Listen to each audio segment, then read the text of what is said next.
কাঠিগড়ায় উন্নয়নের জোয়ার। একই দিনে প্রায় 22 কোটি টাকার দুই বৃহৎ প্রকল্পের শিলান্যাস করলেন বিধায়ক কমলাক্ষ দে পুরকায়স্থ।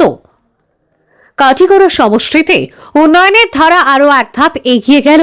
একই দিনে প্রায় 22 কোটি টাকার দুইটি আকর্ষণীয় ও জনমুখী প্রকল্পের শিলান্যাস করলেন বিধায়ক কমলাক্ষ দে পুরকায়স্থ।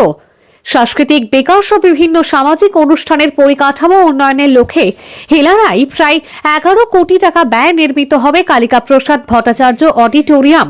এই অডিটোরিয়াম নির্মিত হলে স্থানীয় শিল্পী, সাহিত্যিক ও সাংস্কৃতিক সংগঠনগুলির জন্য একটি আধুনিক ও স্থায়ী মঞ্চ তৈরি হবে বলে আশা করা হচ্ছে।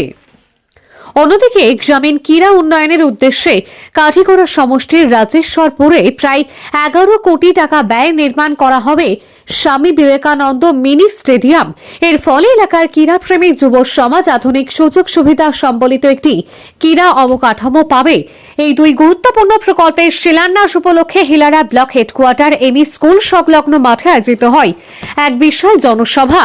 সভায় উপস্থিত ছিলেন এলাকার বিশিষ্ট ব্যক্তিবর্গ, বিভিন্ন রাজনৈতিক নেতা নেত্রী এবং কাঠিগড়া সমষ্টির বিভিন্ন প্রান্ত থেকে আগত কয়েক হাজার মানুষ। সভায় বক্তব্য রাখতে গিয়ে বিধায়ক কমলাক্ষ দে পুরকায়স্থ আসামের মুখ্যমন্ত্রী ডক্টর হিমন্ত বিশ্ব শর্মার ভূয়সী প্রশংসা করেন। তিনি বলেন, মুখ্যমন্ত্রীর বিশেষ নজর রয়েছে কাঠিগড়া সমষ্টির উপর, যার ফলে একের পর এক জনকল্যাণমুখী প্রকল্প বাস্তবায়িত হচ্ছে। তিনি আরও জানান, আগামী দিনে কাঠিগড়া সমষ্টির উন্নয়নকে ত্বরান্বিত করতে হলে সকলকে ঐক্যবদ্ধ হয়ে ভারতীয় জনতা পার্টিকে সমর্থন জানিয়ে পুনরায় ডক্টর হিমন্ত বিশ্ব শর্মার নেতৃত্বে সরকার গঠন করতে হবে। এদিনের সভায় উপস্থিত অন্যান্য বক্তারাও বিধায়ক কমলাক্ষ দে পুরকায়স্থের তৎপরতার প্রশংসা করেন। তাদের বক্তব্যে উঠে আসে, বিধায়কের সক্রিয় উদ্যোগের ফলেই কাঠিগড়া এলাকায় ধারাবাহিকভাবে উন্নয়নমূলক প্রকল্প বাস্তবে রূপ পাচ্ছে। কাঠিগড়ায় এই দুই বৃহৎ প্রকল্পের শিলান্যাস নিঃসন্দেহে সমষ্টির সাংস্কৃতিক ও ক্রীড়া অগ্রগতির ক্ষেত্রে এক নতুন অধ্যায়ের সূচনা করবে বলে মনে করছেন সচেতন মহল। ব্যুরো রিপোর্ট, সংবাদ বাংলা।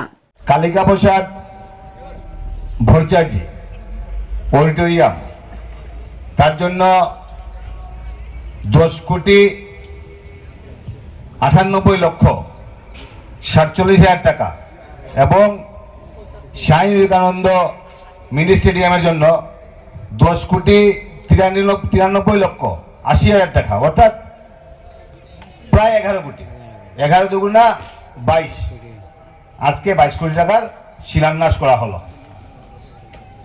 এবং সত্যি কথা বলতে গেলে স্বাধীনতার পর আমাদের কাঠিগড়াতে অডিটোরিয়াম এবং মিনি স্টেডিয়াম হতে চলছে এবং ইতিমধ্যে আমাদের এসডিও কিরকম কাজ হবে, অডিটোরিয়ামটা কত স্কোয়ার ফিট হবে, এবং আপনাদের সবার একটা জিজ্ঞাসা যে কাজ তো হবে,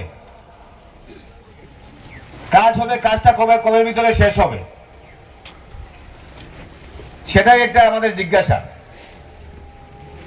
তো কাজটা ইলেকশনের আগে শুরু হবে, যদিও 1 বছর বলা হয়েছে, 27 এবং 28-এর ভিতরে আমরা আমাদের অডিটোরিয়াম এবং সুন্দর একটা মিনি স্টেডিয়াম অন্তত কাঠিগড়াবাসী আমরা পেতে চলছি।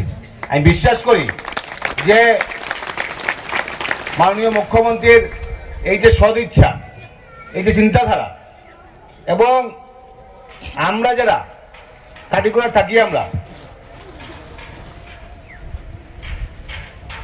দেশ স্বাধীন হয়েছে কিন্তু আজ অবধি আমার পরিষ্কার কইছেন একটা কথা, যে মিটিং করার আমরা কোনো জায়গা নাই। আমরা যদি হই যে 600-700 মানুষ নিয়ে একটা মিটিং করতাম, ধরুন এখানে আজকে যারা মানুষ আছে, যারা অস্থায়ী একটা প্যান্ডেল বানাইতে লাগে, কেউ গিয়া হইতে লাগে এবং তারপরে আমরা মিটিং করতে লাগে। আমরা কিন্তু কোনো স্থায়ী জায়গা নাই, আমরা কিন্তু কোনো স্থায়ীভাবে কোনো জায়গায় মিটিং করতে পারি না, এবং স্বাধীনতা অত বছর পরেও এই জিনিসটা সম্ভব হয়েছে না। আমি ধন্যবাদ জানাই মাননীয় মুখ্যমন্ত্রীর। আজকে এই 28-এর ভিতরে আমরা যখন এই অডিটোরিয়াম হইব, আমরা এখানে ছোটখাটো মিটিং, আমরা যত ধরনের মিটিং, আমরা পরিচালনা কমিটি থাকবো, আমরা আধিকারিকরা থাকবো, এবং আমি মনে করি যে কম টাকার ভিত্তিতে কম ব্যয় হইব এখানে বলতে কম কষ্টের মধ্যে আমরা অন্তত আমরা ছোটোখাটো মিটিং সব এখানে করতে পারবো। যে মিটিং করি না কেন, যারাই মিটিং করি না কেন, কোনো ব্যাপার নাই, যে কোনো মিটিং আমরা এখানে করতে পারবো। অতএব আমি মনে করি এতে এই অঞ্চলের মানুষ, এই অঞ্চলের জনসাধারণ আমরা প্রচুর হারে উপকৃত হইব। আমি ধন্যবাদ জানাই যে স্বামী বিবেকানন্দ মিনি স্টেডিয়াম স্বাধীনতা হয়েছে, স্বাধীনতা হওয়ার পরেও আমরা কিন্তু কোনো মিনি স্টেডিয়াম আমরা পাইছি না।